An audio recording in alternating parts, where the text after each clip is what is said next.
Mateus capítulo 6, versículo 27, a palavra de Deus ela diz assim, vamos ler com bastante atenção esse versículo. Qual de vós, por ansioso que esteja, pode acrescentar um côvado ao curso da sua vida? Agora o 34, portanto não vos inquieteis com o dia de amanhã, pois o amanhã trará os seus cuidados, basta ao dia o seu próprio mal. Pai, nesta manhã, graças te damos, ó Pai, por esse clima tão agradável. Obrigado, Pai, porque as tuas misericórdias já se renovaram sobre as nossas vidas nesta manhã. Elas não têm fim, elas são a causa de nós não sermos consumidos. Pai, tu és fiel à sua palavra e inclina o nosso coração para a verdade da tua palavra. Pai, que teu maravilhoso Espírito traga luz aos nossos corações, não apenas para contemplarmos apenas mais um estudo da tua palavra, mas ver além da letra a ti, Senhor. Tocar o teu coração e sermos tocados pelo Senhor.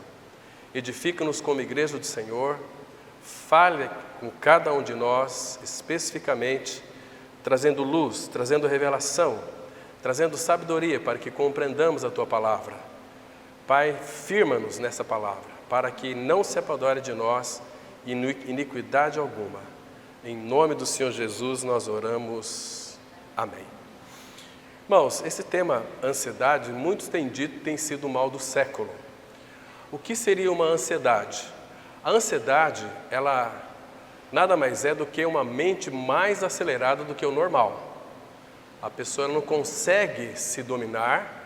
Então a ansiedade, na definição exata dessa palavra, na origem dela também, significa como que um estrangulamento. Ela faz um estrago muito grande em nossas defesas imunológicas e nos leva o corpo a adoecer. A ansiedade ela é resultado, irmãos, de um estresse. A ansiedade ela é resultado de uma preocupação, de uma pré-ocupação. Aquilo que pode vir a acontecer, que na maioria das vezes não acontece e a pessoa sofreu. Então, e se acontecer também, se Deus permitir que aconteça, a pessoa sofreu 2 vezes. Então isso não tem necessidade, Deus não quer isso de nós. Ele quer que nós tenhamos uma mente bem equilibrada, bem tranquila.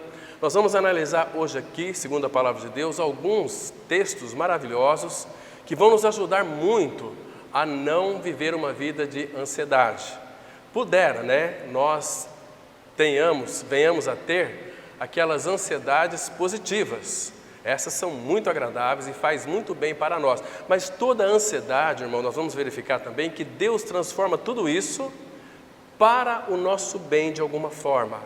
Porque sem ansiedades também no nosso coração, aquele temor, aquele medo, aquela preocupação com o futuro, tudo isso gera em nós uma coisa chamada ansiedade.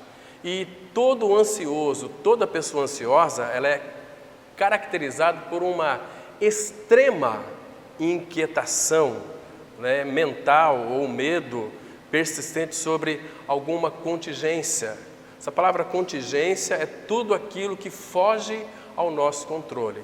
Irmãos, mas o seguinte, louvado seja o Senhor por todos aqueles que são habitados pela pessoa de Cristo. O nosso Senhor Jesus Cristo, Ele sempre aqui, principalmente nesse capítulo 6 de Mateus, Ele faz tantos encorajamentos com relação à ansiedade, para nós não nos inquietarmos com coisa alguma. Irmãos, as nossas necessidades básicas, todas elas são supridas pelo nosso Pai Celestial. Você que é pai, você que é mãe, você sabe, se você tiver filho pequeno, você fará de tudo para que teu filho, tua filha, não venha enfrentar nenhuma necessidade. Você muitas vezes pode dar até a vida pelo seu filho. Então, você é um pai bastante amoroso, uma mãe bastante amorosa, doadora e faz de tudo para seu filho. Irmãos, agora para pensar. Quando nós temos o nosso Deus e Pai como nosso Pai, aquele que é todo poderoso, aquele que tem o governo de todas as coisas em suas mãos, aquele que nos acolheu na pessoa de Jesus Cristo, aquele que tirou o nosso pecado, levou no seu corpo as nossas, a palavra fala em 1 Pedro 2,24, carregando Ele mesmo em seu corpo sobre o madeiro, os nossos pecados, para que nós, mortos para os pecados, vivamos para a justiça, e por suas feridas fostes sarados. Então, irmãos, graças ao Senhor, Cristo, Ele não apenas levou as nossas dores, enfermidades da alma, enfermidades do corpo em decorrência do pecado, mas levou também as enfermidades da alma. Ele já levou, mas por que elas persistem em nós ainda? Uma coisa chamada incredulidade. O dia que nós, de fato, verdadeiramente tivermos e vivermos essa consciência da prática da presença de Deus em nós, irmãos, tudo será facilmente resolvido na nossa vida. Aquele texto a gente cita aqui quase todos os domingos: estou crucificado com Cristo, vivo não mais eu, mas Cristo vive em mim. Não mais eu. Quem tem ansiedade, quem tem depressão, quem tem angústia, é eu. Mas eu estou crucificado com Cristo, vivo não mais eu, mas Cristo vive em mim. Cristo, Ele não apenas nos substituiu lá na cruz, morrendo a nossa morte, o velho homem crucificado, mas Ele quer nos substituir na vida. Então, irmãos, Ele quer que nós tenhamos uma vida de descanso, não uma vida também irresponsável. Não, eu estou crucificado com Cristo, agora sim, Ele vai fazer tudo, mas sempre com a sua ajuda. Por exemplo, uma das coisas que temos tratado muito aqui com a comunidade, com relação à salvação da alma. Irmão, o nosso homem velho foi crucificado morto. A obra da cruz nos libertou do pecado, mas todos aqueles que creram, que foram atraídos, crucificados e mortos com Cristo, ressurretos com Cristo, têm a vida de Cristo. Para esses que já ganharam essa experiência, Jesus, Ele faz um convite, dizendo o seguinte: quem quiser vir após mim, a si mesmo se negue, dia a dia tome a sua cruz e siga-me. Paulo, ele já havia sido crucificado com Cristo, mas ele disse lá em 1 Coríntios, capítulo 12, ele disse lá, no 12 não, dia após dia morro. Então ele morria, mas morrer para quê? Para Paulo, para a vontade dele. Como aquele irmão do passado, George Miller também, que ele disse assim, quando alguém perguntou qual era o segredo do sucesso dele, da intimidade que ele tinha com Deus, dessa relação de amor com Deus, sabe o que ele disse? Inclinando-se até o chão: houve um dia em que George Miller morreu para George Miller, morri para minha vontade. Vontade é a função da alma. Morri para os meus sentimentos, para os meus pensamentos, morri para mim mesmo. Então, George Miller era um homem que tinha uma alma tratada. Então, queridos, ele era um homem livre de preocupação. Imagina você, no lugar de George Miller, sabendo que amanhã você tinha que pagar 200 mil reais e hoje você não tinha absolutamente nada. E George Miller nunca pediu dinheiro para ninguém, nem mesmo para a sua comunidade onde ele era pastor.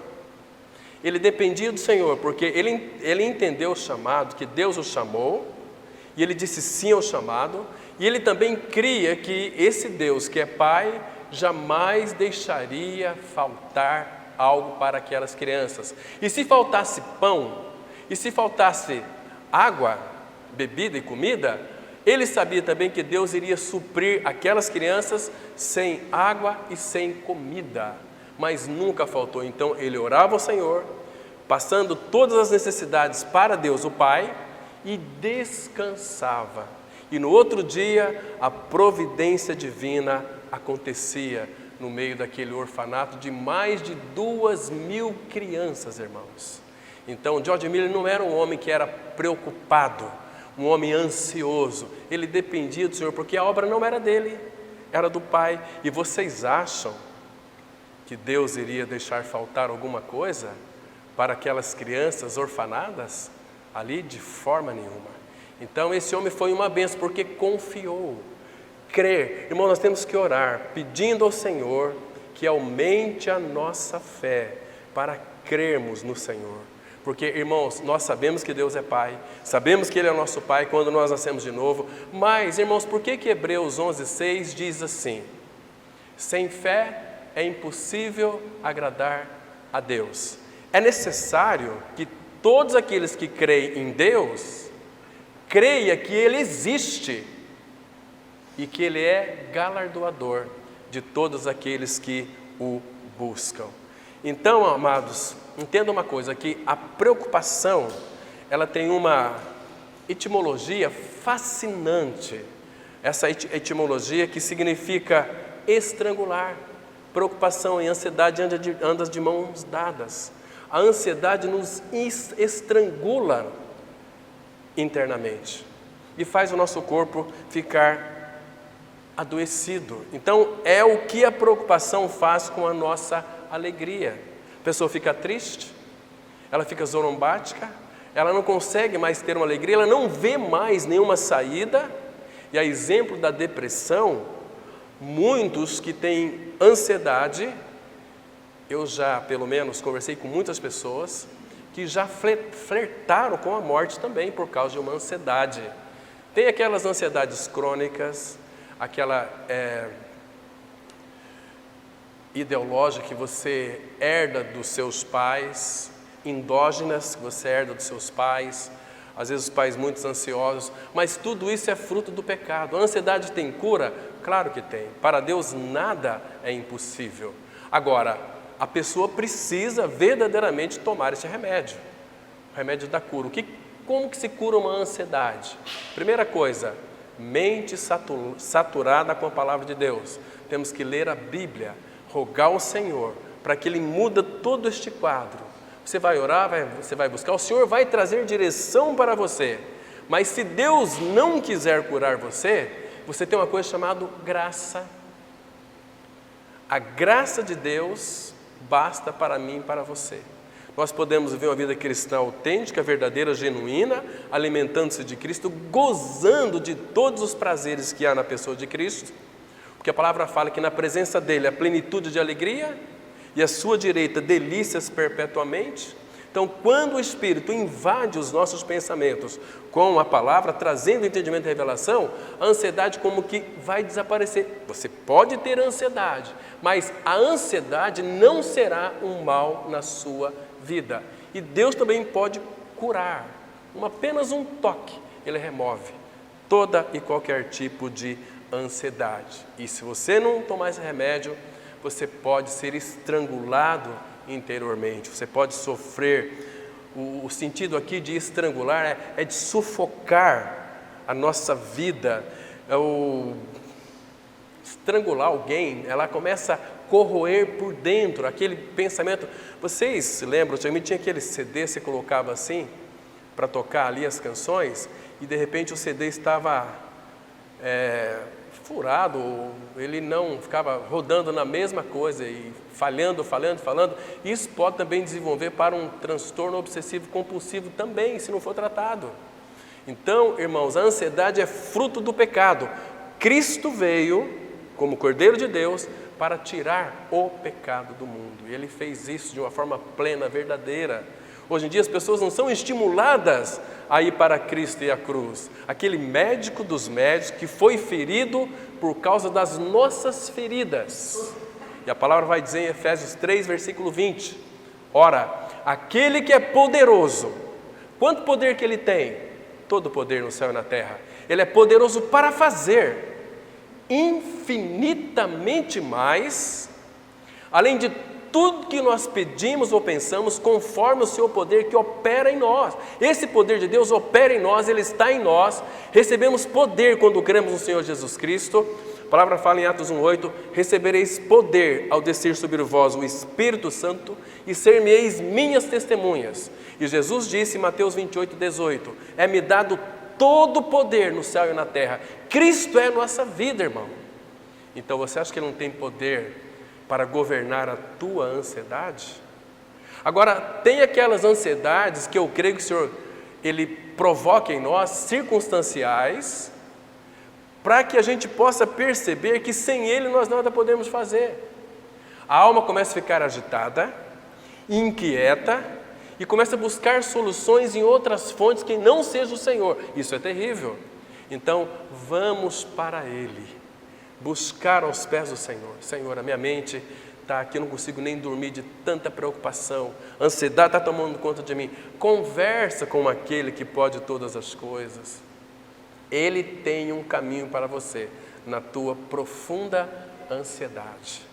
Aí Ele vai te ensinar você a poder governar a sua mente. Por isso que temos que saturar a nossa mente com a palavra de Deus.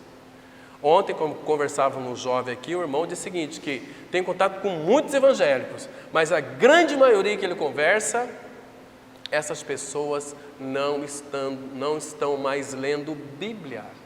Irmãos, como que é isso? Um filho de Deus não tem prazer na palavra? Como que uma ovelha não vai ter prazer em comer capim? Né? E a palavra fala em 1 Pedro 2,2, é para nós desejarmos ardentemente, como crianças recém-nascidas, o genuíno leite espiritual, para que, através dele, você seja dado crescimento para a salvação, salvação da alma. O nosso espírito já foi salvo, Cristo é a nossa vida, somos filhos de Deus. Agora Ele quer tratar com a sua alma, com a minha alma, que é a alma doente. Tem muitas coisas em nossa vida que o Senhor tem que criar circunstâncias para nos abalar, porque Ele deseja criar em nós um reino inabalável. Abram comigo a sua Bíblia, por favor, em Hebreus, capítulo 12. Olha que texto interessante aqui, irmãos. Capítulo 12. Vamos ler os versículos, a partir do verso 26. Aqui é a voz do nosso Senhor para tratar diretamente conosco. Hebreus 12, a partir do verso 26. Vamos ler e explicar esse texto aqui para que você tenha uma compreensão adequada. A palavra diz assim: aquele cuja voz abalou então a terra, agora porém ele promete dizendo, ainda uma vez por todas farei abalar não só a terra, mas também o céu. Irmãos, quando Deus vinha e falava lá no Antigo Testamento, em forma ainda fragmentada, aqueles irmãos ficavam aterrorizados com a voz de Deus. Era uma voz que tremia, aqueles montes, fumegava. O Senhor falava, imagina só, vamos imaginar que nós estivéssemos diante do monte Horebe, e estávamos aqui, eram milhares de pessoas, e Deus viria naquele monte, em aparições fragmentadas, não totalmente, porque se Ele viesse e falasse de uma forma total, ninguém suportaria. Então Deus vinha e Deus falava. Imagina, a gente vê a voz e não vê ninguém, e o monte fumegando. É terrível, irmãos. O nosso Deus é um fogo consumidor. Agora, Ele diz que vai falar conosco mais uma vez, que é abalar a terra. Agora Ele diz assim no versículo 27. Agora, aqui o Espírito Santo, através do escritor de Hebreus, vai dizer algo muito interessante para nós. Ora, esta palavra, verso 27, ainda uma vez por todas, significa a remoção dessas coisas abaladas. Irmãos, você tem na sua vida, eu também tenho, muitas coisas que precisam ser removidas. Primeiro, Deus, é como se você fosse um pé de jabuticaba cheio de frutos, pronto para ser colhidos. E aqueles frutos lá, Ele quer abalar, quer remover da sua vida para criar coisa nova. Então Ele chega de baixo e chacoalha. Você fala, meu Deus, o que está acontecendo comigo? Então, uma vez por todas, e essa palavra, uma vez por todas, significa a remoção dessas coisas abaladas. Ou seja, aquilo que te abala interiormente, Ele quer remover de ti. Ele continua dizendo, como tinham sido feitas para que as coisas que não são abaladas permaneçam. Agora, olha o 28. Aqui faz toda a diferença, irmão. Por isso, recebendo nós um reino inabalável, retenhamos a graça pela qual sirvamos a Deus de modo agradável, com reverência e santo temor, porque o nosso Deus é um fogo consumidor. Então, irmãos, tudo aquilo que te abala nessa vida aqui na face da terra, o Senhor vai criar circunstâncias para que essas coisas sejam removidas, para que você receba um reino inabalável. Que reino que é esse, irmãos? O reino é o próprio Senhor Jesus Cristo. A palavra fala assim, Vocês se lembram de Lucas 12:32? Não temais, ó pequenino rebanho, porque foi do agrado do Pai concedermos ou dar-lhes o seu reino. O reino de Deus é Cristo. Nós habitamos nele, ele habita em nós. Lembra de João capítulo 15? Jesus diz assim: permaneçam em mim. A palavra permaneça ali no original grego significa habitem em mim e eu habitarei em vocês. Agora, irmãos, o Todo-Poderoso habitando em nós, existe algo que pode nos abalar? Porque, irmãos, os que confiam no Senhor, Salmo 125 primeiro, são como os montes de Sião, que não se abalam, mas permanecem para sempre. Isso faz toda a diferença. Mas você sabe, eu também sei, são muitas coisas, são muitas tiriricas em nós ainda, que Ele deseja remover de nós. É tanta picuinhas que nós temos, irmãos, que isso nos afeta a nossa vida espiritual com o Senhor. O Senhor quer nos livrar verdadeiramente, para quê? Para que, uma vez que estamos nele, podemos servir a Deus, como ele disse aqui. Por isso, recebendo nós um reino inabalável, retenhamos a graça pela qual sirvamos a Deus de modo agradável. Porque quando e como que nós podemos servir a Deus de um modo agradável? Quando? Quando não tem mais nenhum empecilho que nos prende em nossa alma para servir. E uma dessas coisas é a ansiedade. A ansiedade faz com que a gente fique preso em nossa alma durante muito tempo ali, tentando resolver o problema, e Ele quer remover isso de nós, irmãos. Ele, segundo Êxodo 15:26, Ele diz assim: eu sou o Senhor que te sara. Ele é aquele que nos sara, irmão. Salmo 103, versículo 3, Ele disse assim: eu mesmo sou o que sara, que cura todas as tuas iniquidades e sara todas as tuas enfermidades. Enfermidades é da alma. Então a nossa alma é muito enferma. Isaías chega ao ponto de dizer, lá em Isaías 1, versículo 5, toda a cabeça está doente e todo o coração enfermo, alma. Então a nossa alma ela é doente, ainda que tenhamos a vida de Cristo. Por isso que Ele deseja tratar conosco. Isso não se assusta muitas vezes, você tem aqueles pensamentos tão indesejáveis, aquelas coisas que você imagina assim sobre uma outra pessoa, aquela vontade de obter tantas coisas nesse mundo, e você monta tantas estratégias, às vezes deseja até levar vantagem. Irmão, isso é doença da alma. Se nós já temos tudo, então, para que o Espírito Santo faça com que nós tenhamos uma alma bem tranquila e sossegada com relação a valores, Ele disse assim: e uma vez nós somos feitos filhos, somos herdeiros de Deus e co-herdeiros de Cristo. Agora, o que é isso, irmão? O que é ser um herdeiro de Deus? Só quem é filho. Deus é dono de quê? De tudo. Somos herdeiros de Deus, mas eu não quero as coisas de Deus. Eu quero o Deus das coisas. Quando eu tenho Ele, eu tenho tudo. Então, Salmo 23, ele diz assim para os ansiosos, né?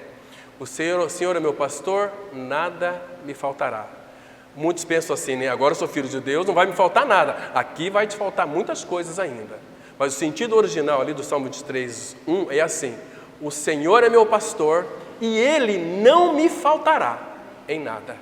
Em todas as circunstâncias, Ele é um contigo. Ele é aquele que pega firme em nossas fraquezas e nos conduz cada dia mais para o Pai. Lembra 1 Pedro 3,18?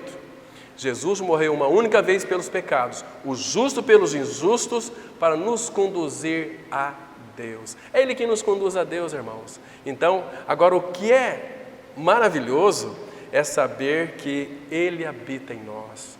Ele cuida das nossas emoções, Ele cuida das nossas vontades, Ele sonda os nossos pensamentos, cuida das nossas emoções, mas para isso você precisa entregar-se a Ele plenamente. Ele não vai agir, atuar numa mente que vive para si mesma, vive para os seus gostos, para a sua vontade, para as suas emoções, para os seus pensamentos. Eu vou agir assim porque é assim que é certo, assim é errado. Não, irmão, filho de Deus não age mais pelo certo e errado. Seja a paz de Cristo o árbitro em vosso coração. É a paz dele que nós devemos seguir. Ou seja, isso aqui vai trazer paz para o meu coração ou não? Se trazer paz, faça isso. Eu vou vender a minha casa, Pai, é da tua vontade? Então, se eu tenho paz, eu vou vender. Pai, é da tua vontade que eu vendo a casa? Tenho inquietação? Não vou vender, porque não é da vontade dele. Seja a paz de Cristo o árbitro em vosso coração. E nesse livro que você tem em tuas mãos, tem resposta para todas as perguntas desta vida. E muito mais do que isso, o Senhor já nos supriu nesse caminho, daqui onde nós estamos hoje até a glória, supriu-nos tudo. Ele disse assim, 2 Pedro 1, versículo 2 e 3. Visto como pelo seu divino poder nos têm sido doadas todas as coisas que conduzem à vida e à piedade pelo conhecimento completo do seu amado Filho Jesus. Então nós temos a responsabilidade de sermos homens e mulheres sarados quando nós lemos as Escrituras. Você vai se apaixonar pelo autor da palavra, quando você lê a palavra. Você vai ser curado, a palavra ela vai preencher a tua mente, irmãos. É maravilhoso demais. Ela dá tantas dicas para nós, porque a nossa tendência é sempre ocupar nossas mentes com o quê? Abra lá em Jeremias capítulo 4, versículo 14.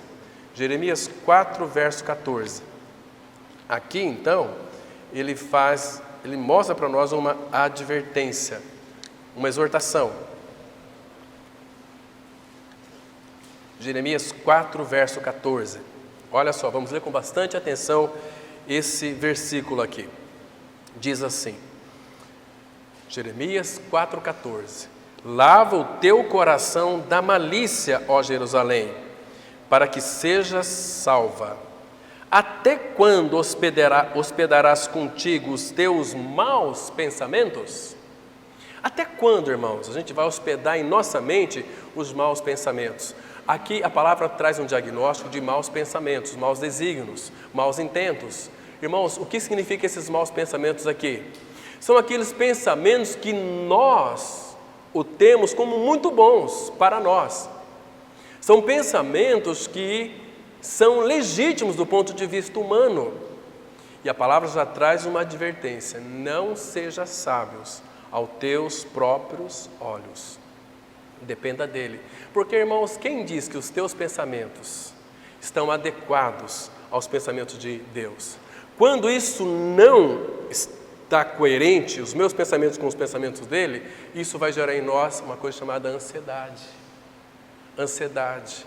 Vai gerar em nós aflição. Então, quando nós começamos a pensar nos nossos pensamentos, as nossas ideias, e querer colocar isto, não é errado pensar, irmãos, não é errado fazer projetos, mas todo filho de Deus, todos os planos devem ser colocados diante de Deus, não pedindo para Ele abençoar os nossos planos, mas pedir para saber se é da vontade dEle que esses planos eu devo tocar adiante ou não.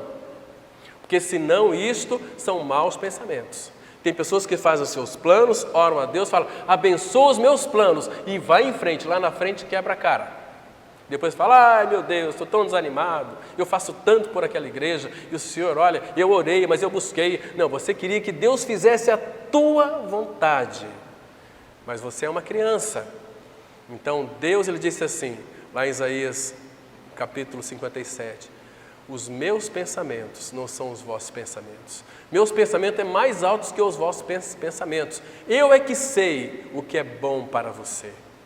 Ele fala lá em Jeremias 29, 11, eu é que sei os pensamentos que tenho a vosso respeito, para vos dar o bem, o fim que desejais. Entende? Ele não é um desmancha prazer, mas Ele quer que nós venhamos descobrir qual a vontade dEle sobre aquele projeto. Você nunca vai errar. Você nunca vai passar por uma ansiedade se depender do Senhor. Mas quando você quer dirigir sua própria vida, você vai ter que dar conta dos seus atos também. Isso vai gerar ansiedade. Então você começa a se distanciar do Senhor. E o que isto acontece, irmãos? Quando começamos a afastar de Deus. Volta 2 páginas para trás aí, Jeremias 2, versículo 19. Então, presta atenção aqui como é que a coisa funciona. Veja assim, aí você vai ficar uma pessoa amarga. Jeremias 2, verso 19. A tua malícia te castigará, e as tuas infidelidades, aqui significa no hebraico, Exubá, que significa apostasia, e as tuas infidelidades, ou seja, você virou as costas para mim, você não quis saber a minha vontade sobre determinado projeto teu. Então, as tuas infidelidades te repreenderão. Sabe, pois, e vê, que mal e quão amargo é deixares o Senhor teu Deus e não teres temor de mim, diz o Senhor dos exércitos. Então, irmãos, não deixe o Senhor, não deixe de consultá-lo a respeito de tudo, você nunca vai ter problema de ansiedade. Aí o Senhor vai colocar na sua vida aquelas ansiedades positivas, né? Ele vai, porque Ele é um Deus que presenteia seus filhos. Sabe aquela viagem que você sempre sonhou fazer e nunca teve condições para isso? Então o Senhor vai promover essa viagem para você. Mas se você viver uma vida adequada com Ele. Imagina só, sendo que amanhã cedo você tem que pegar um voo e ir para uma cidade que você sempre quis conhecer. A França, a Torre Eiffel.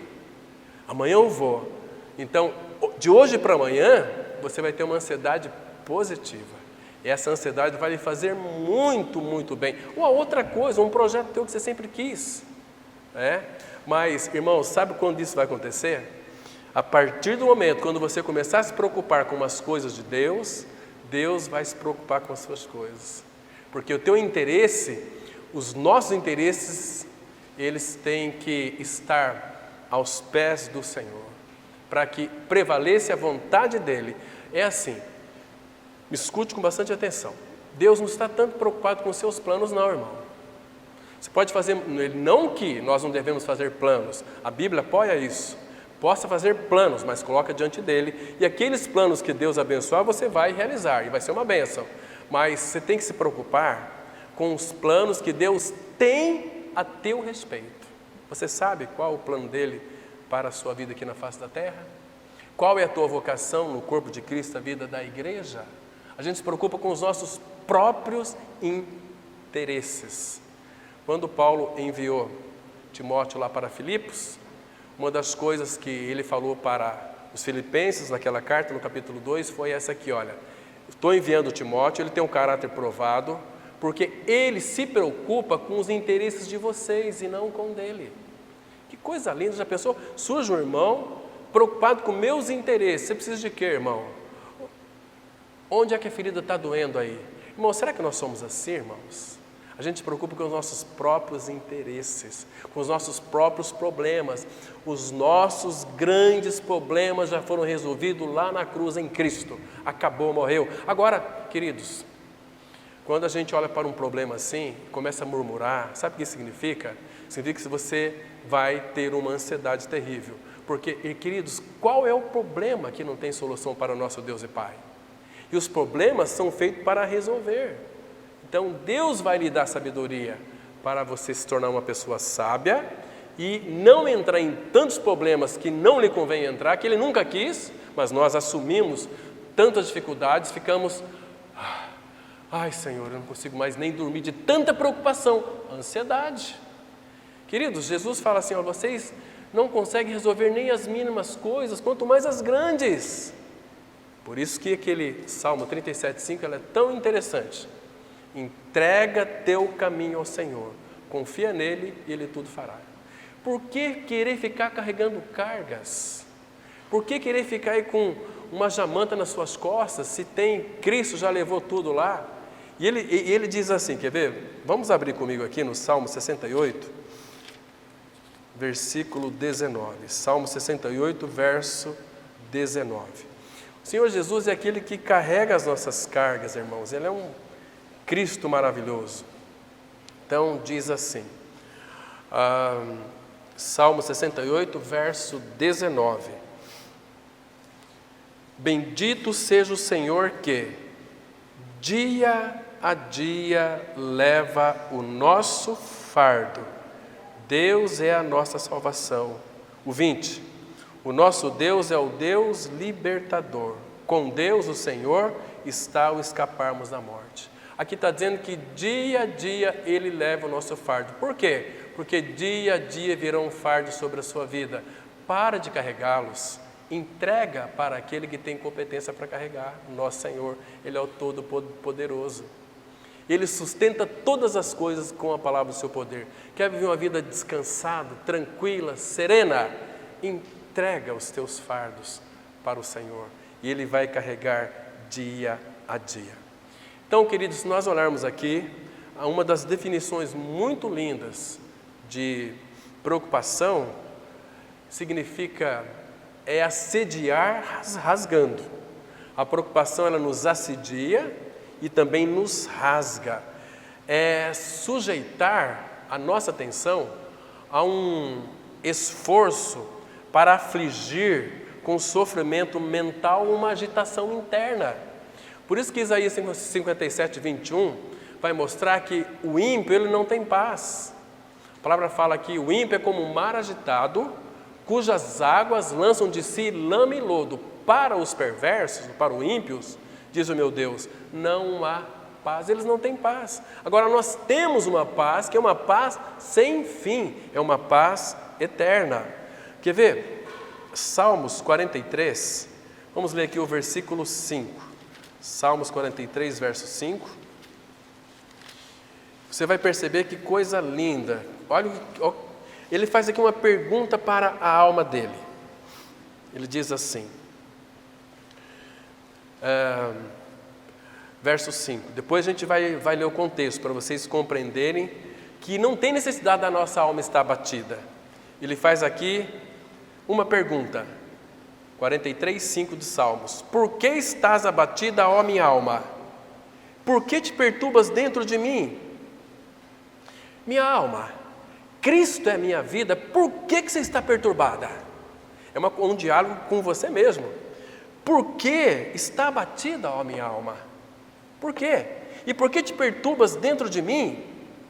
Espera em Deus, pois ainda o louvarei, a Ele meu auxílio e Deus meu. Queridos, quem que é o nosso auxílio? Deus o Pai. Agora, por que ele disse assim? Por que está abatida a minha alma e por que te perturbas dentro de mim? Vamos ler aqui os dois versículos antecedentes, o 3 e o 4. Envia, 43, 3. Envia a tua luz e a tua verdade para que me guie. Aqui o salmista quer e deseja ser guiado pela palavra. E me levem ao teu santo monte e aos teus tabernáculos, às suas moradas. E aí ele vai dizer no versículo 4, olha que lindo, irmão. Então irei ao altar de Deus. Altar fala da cruz. Então irei ao altar de Deus que é a minha grande alegria. Deus é a minha grande alegria. Que tamanho que é Deus? Ele é infinito. Que tamanho é a nossa alegria em Deus, irmão? Infinita. É uma alegria que não tem fim. Ah, mas quer dizer que você nunca vai ter problema? Vai ter problema sim. Porque a Bíblia também diz que o choro pode durar uma noite, mas a alegria vem pela manhã. Porque a nossa alegria ninguém pode tirar de nós mais. A nossa alegria é uma pessoa, é Cristo a nossa alegria. Ele é o Senhor da alegria. Então, irei ao altar de Deus que é a minha grande alegria. Ao som de harpa eu te louvarei, ó Deus, Deus meu. Então, se Ele é a minha grande alegria, minha alma, por que te perturbas dentro de mim? Por que tu estás tão abatida? Não tem necessidade. Então, quando nós nos sentimos abatidos, porque tem muita gente que não quer ser curado não, quer ser vítima. Porque essas pessoas vítimas, elas gostam de que a gente faz afagos nela, que a gente faz cafuné. Ah, irmão, poxa vida, que judiação, né? Não, essa pessoa tem que tomar vergonha na cara. Se creu em Cristo Jesus, para de ser vítima. Você não tem problema, o teu problema, Cristo levou na cruz, que é você mesmo. Essa natureza aí de cobra, mentiroso, preguiçoso, safado, sem vergonha, Cristo já levou na cruz, morreu, crucificou. Cristo é a nossa vida. O Pai habita em nós, o Espírito em nós, o Filho habita em nós. Por que está abatido a minha alma? Por que essa ansiedade? Sabe o que significa? Aquilo que Hebreus 3,12 fala. Cuidado, irmãos, para que não aconteça haver em qualquer um de vós perverso coração de incredulidade que vos afaste do Deus vivo. Uma pessoa que se afasta do Senhor, ela vai cair em depressão, angústia e ansiedade. Ansiedade. E a ansiedade estrangula a pessoa. Depressão, as pessoas depressivas normalmente elas flertam constantemente com a morte. Precisa, irmãos, nós cristãos precisamos pedir ao Senhor que nos dê ouvidos sensíveis para ouvir os barulhos das almas que estão gritando ao nosso lado. Às vezes as pessoas estão pedindo socorro. E quem pensa em suicídio, não que elas querem morrer, elas querem se ver livres desse mal. Mas nós muitas vezes cruzamos o braço. Eu estou na graça, o que adianta você pegar esse livro, colocar debaixo e vai para a igreja e graça e paz? E a tua vida, irmãos, a tua vida no dia a dia, uma vida de ansiedade, você não consegue resolver nem os seus próprios problemas. Você está sendo uma vergonha para o seu Senhor. Você é problemático e não quer ser curado. Agora, Cristo é a nossa vida. Cristo é o nosso tudo. Cristo é aquele que nos ama e pelo seu sangue nos purificou de todos os nossos pecados. Fez de mim, de você, uma pessoa sarada, curada plenamente, a não ser que você não quer ser curado. Por isso que Jesus, quando o cego vinha diante dele, Jesus sabia que ele estava cego. Claro que Jesus sabia. O que Jesus perguntava para ele? Queres ser curado? Por que Jesus perguntou? Porque tem muita gente que não quer ser curada. São vítimas, entende? E aí tem que criar mecanismo, né? Hoje é o dia do abraço, amanhã é o dia da família pegar na mão, e a família que pega na mão, a gente vê aí, vive um inferno todo dia. Misericórdia, é uma vergonha, percebe? Esses evangélicos vazios do evangelho, que envergonham o evangelho, e a maioria deles são uma vergonha para o evangelho, porque não vivem aquilo que professam. Isso é muito claro dentro das Escrituras Sagradas. Por exemplo, abra lá em Tito, capítulo 1, versículo 16. Tito 1,16. Irmãos, estou falando aqui daquilo que a Bíblia traz um diagnóstico perfeito. Tito, capítulo 1, versículo 16. E são tantos outros textos, irmãos, que tratam dessa verdade aqui. Tito 1, versículo 16. Olha só. No tocante a Deus, professam conhecê-lo. Entretanto, o negam por suas obras. É por isso que são abomináveis, desobedientes e reprovados para toda boa obra. Olha aqui, no tocante a Deus, professam conhecê-lo. Entretanto, o negam por suas próprias obras. Ou seja, a vida desses crentes mequetrefes não correspondem, desmentem aquilo que eles professam. Que cristianismo é esse? Que obra é essa que Cristo fez na cruz? E agora as pessoas vivem de uma forma totalmente adoecidas, ansiosas, crise de ansiedade. Agora, o que gera ansiedade, irmãos? As preocupações deste mundo. Por isso que o ansioso, ele se preocupa com algo que não aconteceu e com algo que de repente nem mesmo vai acontecer na vida dele, né? É o medo do amanhã. Tem muita gente que tem medo do amanhã, mas sabe qual a resposta de Jesus para aqueles que temem o amanhã? Mateus capítulo 6, eu quero que os irmãos leiam também, para fixar na mente. Mateus 6, vamos ler o versículo 34 apenas. Mateus, capítulo 6, versículo 34. Aqui, nosso Senhor Jesus, ele diz assim, eu li aqui no início, mas aqueles que se preocupam com o dia de amanhã, né? Muito interessante você ler aqui Mateus 6, de 25 a 34. Ele disse assim, no 34, portanto, não vos inquieteis, ou seja, não fiquem ansiosos com o dia de amanhã, pois o amanhã, se houver amanhã, trará os seus cuidados. Lembra que Pedro disse lá em 1 Pedro 5,7?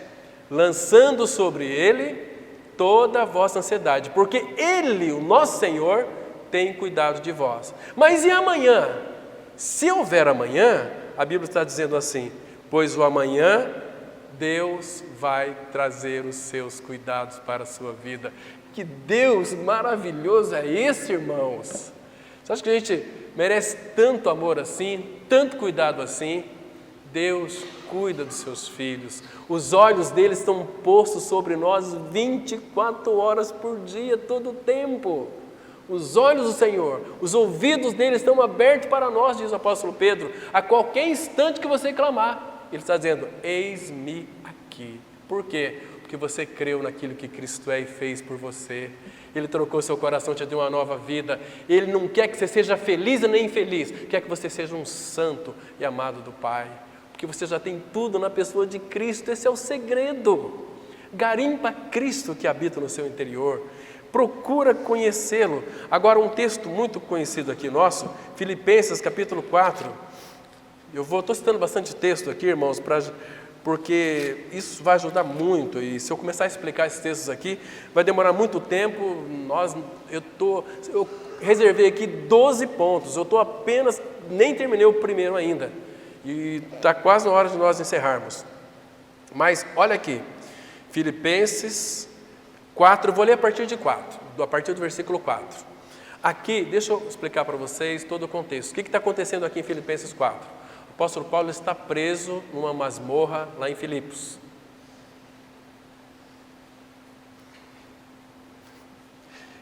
E essa masmorra aqui, irmãos, não é igual essas cadeias de hoje, que você tem ali um negócio para você dormir, se você for preso.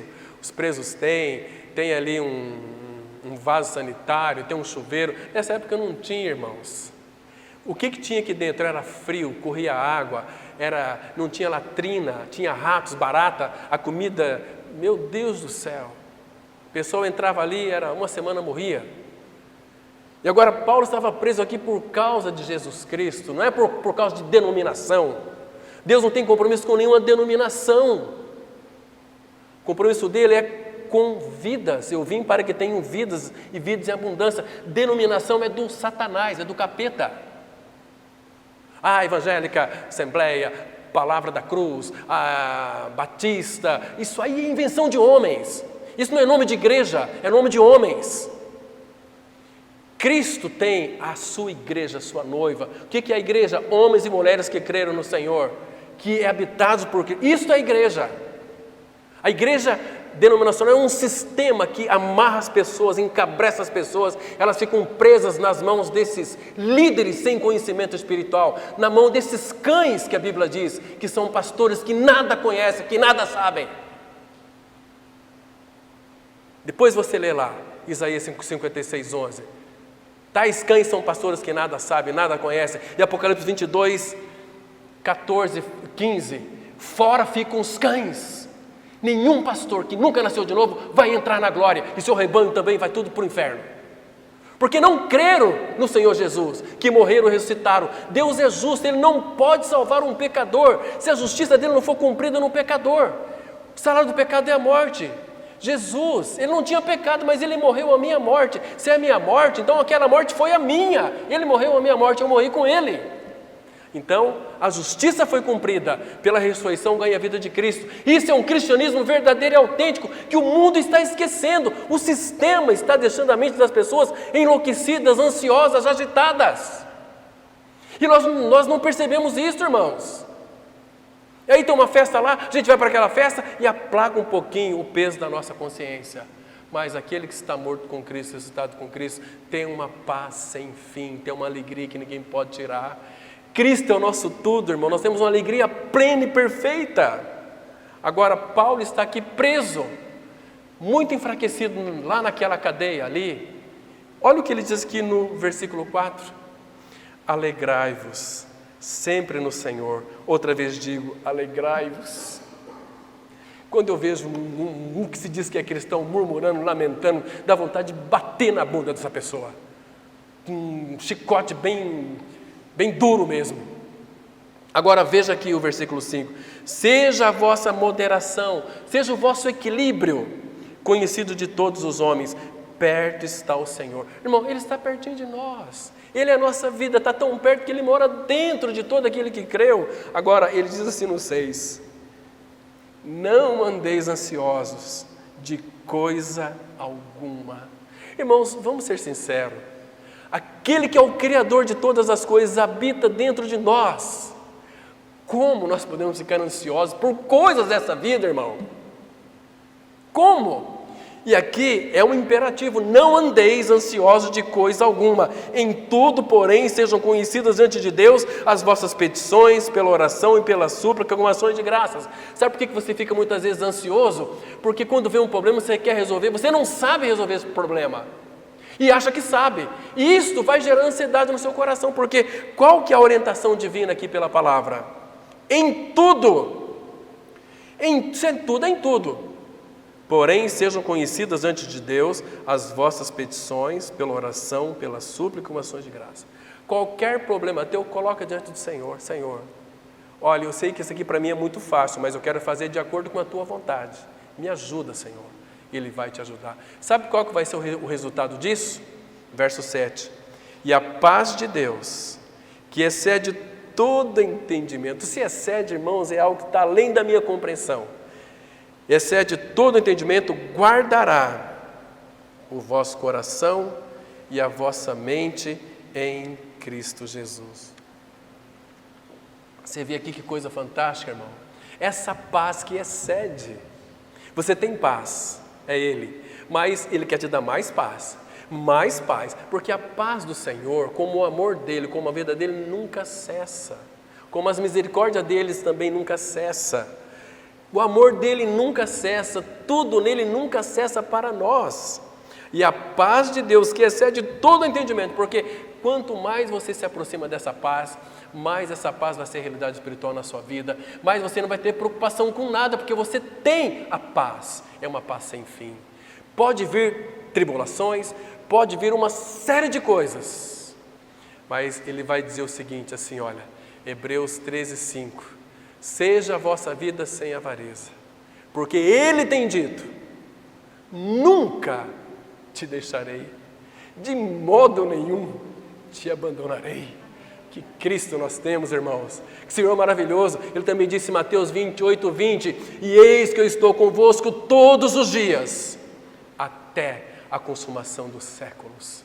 Ele é bem presente na angústia, lá em Salmo 46:1, Deus é o nosso refúgio e fortaleza, socorro bem presente na angústia, nas tribulações. E ele diz para nós no versículo 10, esse mesmo Salmo 46, aquietai-vos e sabei que eu sou Deus. Ele é o único Deus, o único Senhor, não há Deus maior, irmãos. E esse Deus habita em nós, porque te ama.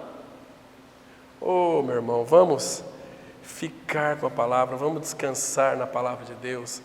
Vocês se lembram daquela experiência que o apóstolo Pedro teve ali? Abra comigo lá em Marcos capítulo 4, Evangelho de Marcos capítulo 4.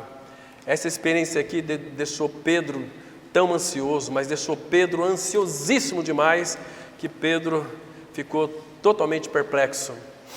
Marcos capítulo 4, a partir do verso 35, ele diz assim, aqui vocês, só para adiantar um pouquinho, vocês sabem que já era tarde, Jesus diz, passemos para a outra margem, do outro lado lá do rio, do mar lá, da Galileia.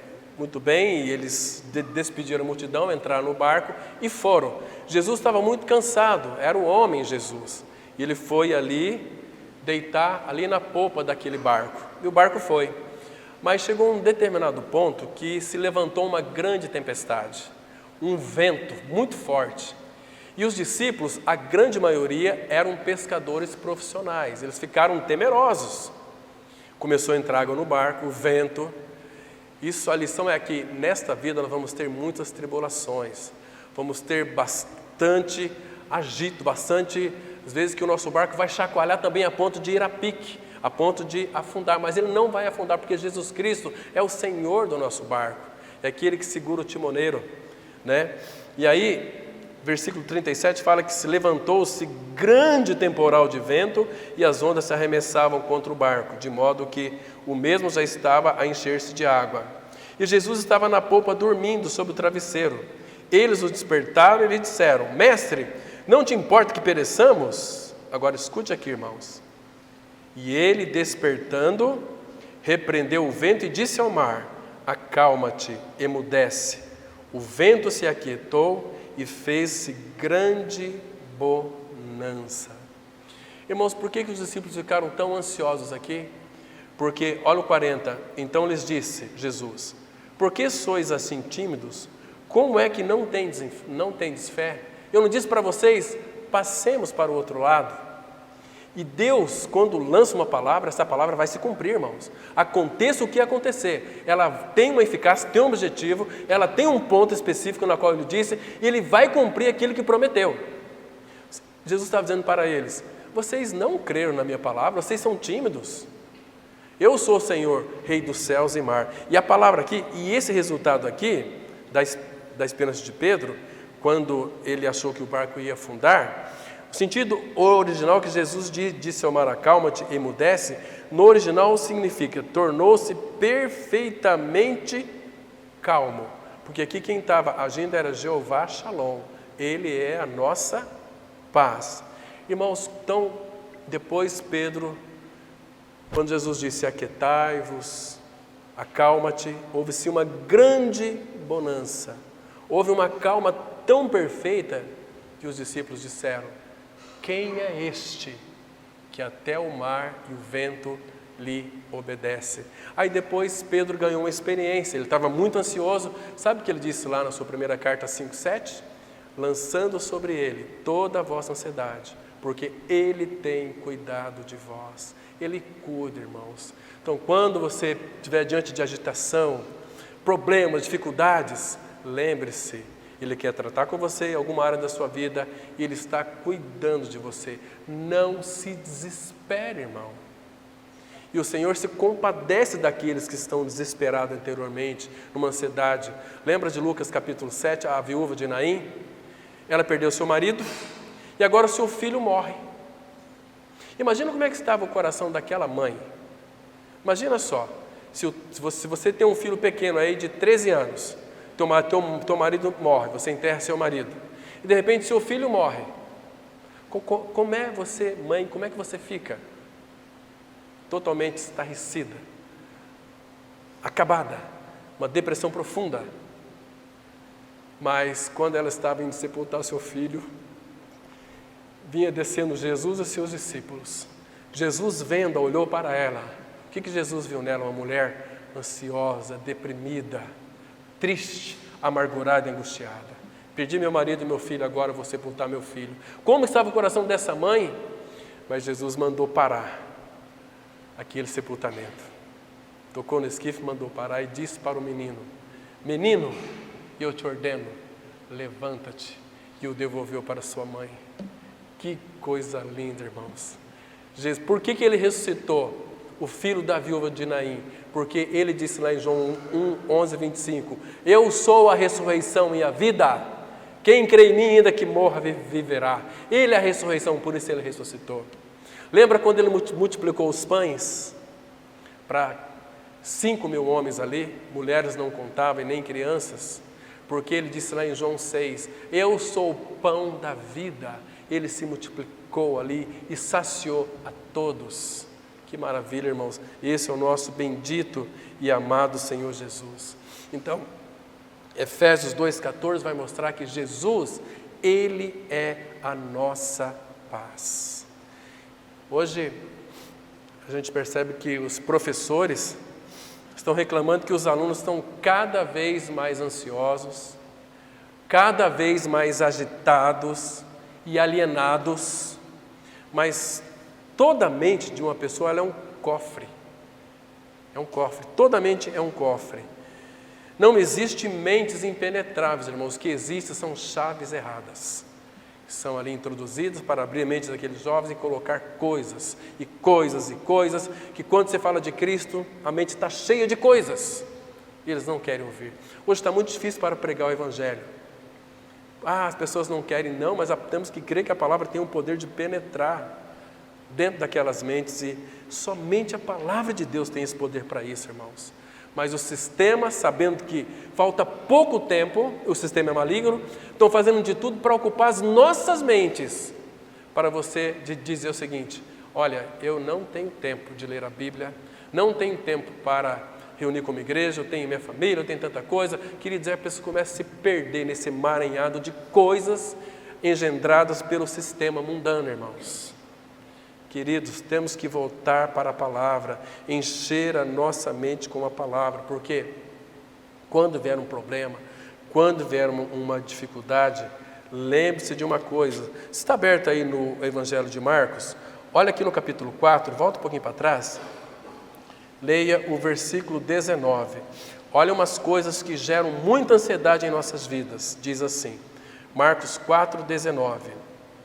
Mas os cuidados do mundo, a fascinação da riqueza e as demais ambições concorrendo, sufocam a palavra, ficando ela infrutífera.